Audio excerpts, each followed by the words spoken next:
అనిపిస్తే మాత్రం మీ friends and ఫ్యామిలీకి షేర్ చేయడం అసలు మర్చిపోండి. అండ్ ప్లీజ్ ఒక లైక్ అయితే ఇచ్చేసాను.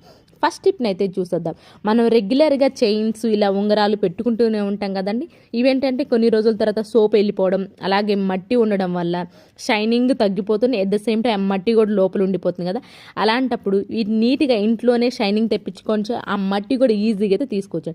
కొంచెం అంటే కొంచెం షాంపూ వేసుకొని, కొంచెం వాటర్ వేసేసుకొని, పాత బ్రష్ ఏదైతే ఆ పాత బ్రష్ నీట్గా క్లీన్ చేసామంటే షైనింగ్ వస్తుంది. ఎట్ ద సేమ్ టైము షైనింగ్తో పాటు ఆ మురికి కూడా పోతుందండి. ఈ టిప్ ఒకసారి ట్రై చేయండి, చాలా బాగా అయితే వర్క్ అవుతుంది. అండ్ నచ్చితే కనుక మీ ఫ్రెండ్స్ అండ్ ఫ్యామిలీకి షేర్ చేయండి.